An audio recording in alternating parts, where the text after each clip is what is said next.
Imaginez, une nuit d'encre, loin des lumières citadines, où le silence n'est rompu que par le léger souffle du vent. Vous levez les yeux, non pas vers le scintillement habituel des étoiles lointaines, mais vers une danse. Une danse cosmique. Des rubans de lumière éthérée, vertes, violettes, parfois même d'un rouge profond et mystérieux, se déploient et se replient silencieusement au-dessus de vous, comme les voiles d'un vaisseau fantôme géant, glissant à travers l'infini. Ce n'est pas un rêve. Ce n'est pas une illusion. C'est l'aube d'une nouvelle ère pour notre ciel, l'ère des aurores boréales et australes épiques, des spectacles d'une grandeur rarement égalée, qui s'apprêtent à embraser nos nuits. Pour comprendre cette symphonie céleste, il faut d'abord tourner notre regard vers notre étoile, le Soleil. Cette boule de plasma incandescent, un cœur ardent et gigantesque, est un four nucléaire perpétuel. Elle est si colossale qu'elle pourrait engloutir plus d'1 million de terres sans même sourciller. Au cœur de son être, l'hydrogène fusionne en hélium, libérant une énergie phénoménale qui nous parvient sous forme de lumière et de chaleur. Mais le Soleil n'est pas qu'un simple réacteur, c'est un astre vivant, palpitant, traversant des cycles d'activité d'environ 11 ans. Nous entrons, mes amis, dans une période de maximum solaire. Imaginez la surface de notre étoile non pas comme une mer calme, mais comme un océan en furie, constellé de taches sombres, des régions où des champs magnétiques intenses et complexes s'entremêlent. C'est là, dans ces zones tumultueuses, que naissent les titans de lumière et de matière qui voyageront jusqu'à nous. De temps à autre, la tension magnétique devient trop forte. C'est comme un élastique géant que l'on étire, jusqu'à la rupture explosive. Deux phénomènes majeurs se produisent alors, les éruptions solaires et les éjections de masse coronale, plus connues sous l'acronyme CME. Les éruptions solaires sont des flashs de lumière intense, des bouffées de rayons X et d'ultraviolets qui se propagent à la vitesse vertigineuse de la lumière. Mais ce sont les CME qui nous intéressent particulièrement pour la genèse des aurores. Une CME, c'est une bulle gigantesque de plasma surchauffé, un nuage de milliards de tonnes de matière solaire, projeté dans l'espace à des vitesses absolument vertigineuses, atteignant parfois des millions de kilomètres par heure. Si l'on osait une analogie terrestre, imaginez le Soleil comme une machine à expresso cosmique, et une CME comme un jet de vapeur surpuissant s'échappant de sa soupape de sécurité, une décharge monumentale d'énergie. Ce vent solaire, cette marée invisible de particules chargées principalement des électrons et des protons parcourt les 150 millions de kilomètres qui nous séparent du Soleil. Pour vous donner une idée de cette distance abyssale, même à la vitesse d'un avion de chasse moderne, il faudrait plusieurs siècles pour la couvrir. Mais ces particules solaires, elles, voyagent à une telle vélocité qu'elles peuvent atteindre notre planète en quelques jours seulement, parfois même en quelques courtes heures. Lorsque ce flot impétueux de particules approche de la Terre, il ne rencontre pas le vide insipide. Il rencontre notre bouclier invisible mais salvateur, le champ magnétique terrestre. Imaginez notre planète enveloppée d'une bulle de protection magnétisée, un cocon protecteur généré par le cœur liquide et tourbillonnant de notre Terre. Ce champ dévie la plupart de ces particules énergétiques, les forçant à contourner notre planète, comme un courant marin puissant contournant un rocher inébranlable. Sans ce bouclier cosmique, la vie telle que nous la connaissons n'existerait probablement pas, car nous serions bombardés sans relâche par ce rayonnement cosmique mortel. Mais ce bouclier n'est pas complètement impénétrable. Au pôle, au nord et au sud, les lignes de champ magnétique plongent vers la surface de la Terre. C'est là que le vent solaire peut s'infiltrer. C'est comme si le bouclier avait deux portes d'entrée préférentielles, deux corridors magnétiques où les particules peuvent s'engouffrer.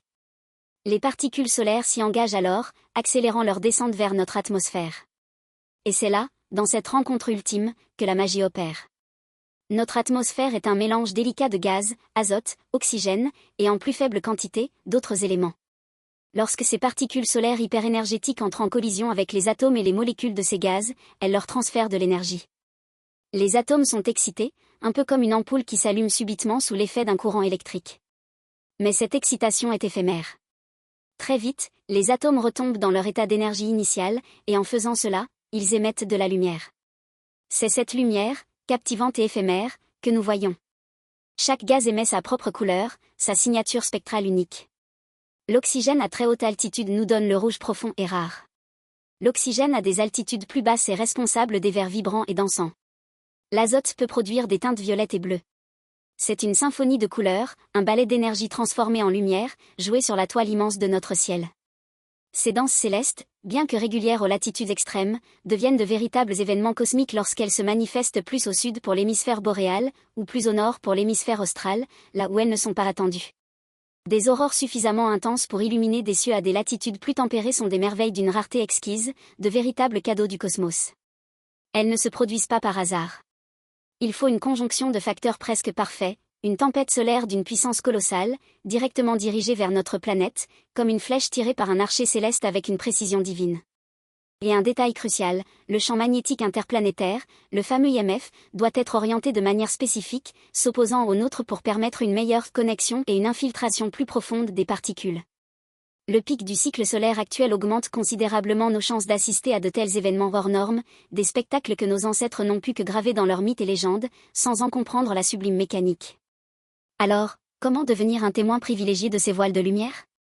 La première règle d'or est la fuite. Fuir la pollution lumineuse de nos villes. Laissez derrière vous le scintillement artificiel des lumières urbaines et levez les yeux vers un ciel d'encre véritable, pur et profond. Trouvez un horizon dégagé, idéalement sans montagnes imposantes ou grands bâtiments, en direction du nord si vous êtes dans l'hémisphère boréal, ou du sud si vous êtes dans l'hémisphère austral. C'est là que l'orchestre céleste déploiera ses instruments invisibles. La patience est une vertu cardinale de l'observateur d'étoiles. Ces phénomènes ne sont pas sur commande. Surveillez les prévisions d'activité géomagnétique, notamment l'indice KP. Cet indice, mesuré sur une échelle de 0 à 9, vous donnera une indication précieuse de la probabilité et de l'intensité des aurores. Un KP élevé signifie que les chances sont bonnes, et que le spectacle pourrait être visible bien plus loin des pôles. Les meilleures heures sont souvent autour de minuit local, lorsque le côté nocturne de la Terre est le plus exposé au vent solaire et que le ciel est le plus sombre. Une nuit claire, sans nuages, et sans lune sera votre meilleur allié.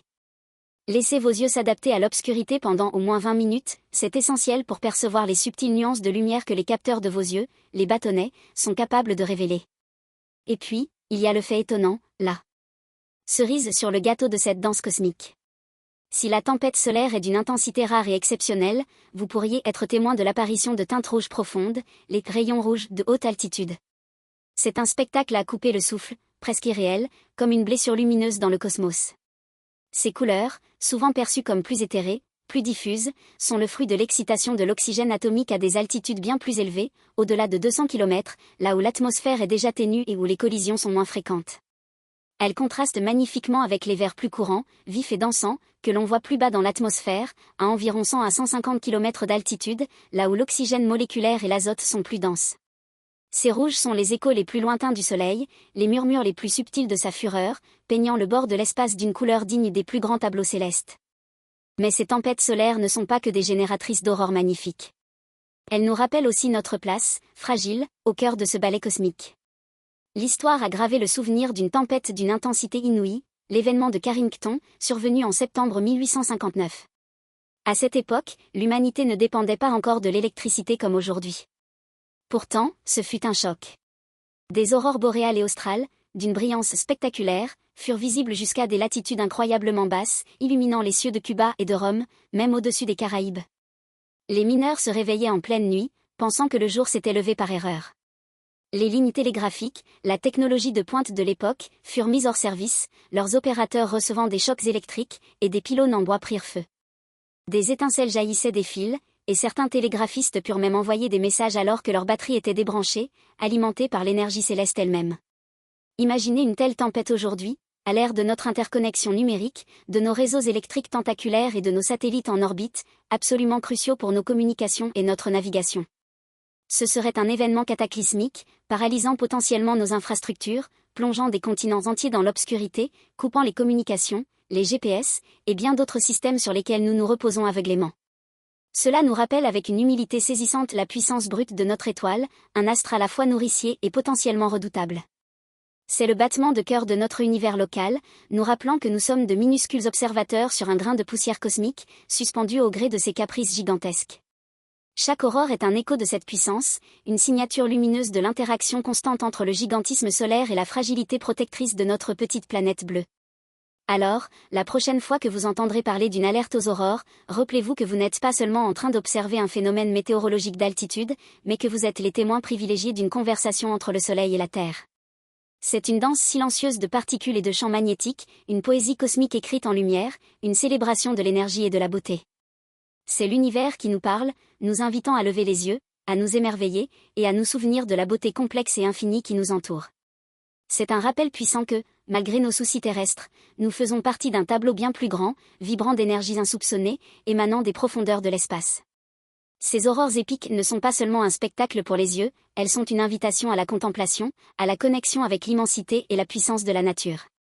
Elles nous rappellent la force silencieuse de l'univers, la majesté de l'espace, et la chance inouïe que nous avons d'être là, sur cette terre, à la voir, à la ressentir, à en être ému. Si ce voyage au cœur des tempêtes solaires et de leurs merveilles lumineuses vous a enchanté, si vous souhaitez continuer à explorer les mystères de notre cosmos, à percer les secrets des étoiles et des galaxies lointaines, alors abonnez-vous à notre chaîne. Ensemble, continuons ce voyage infini, main dans la main avec l'univers, un secret céleste à la fois. Jusqu'à notre prochaine escale stellaire, gardez les yeux levés vers le ciel.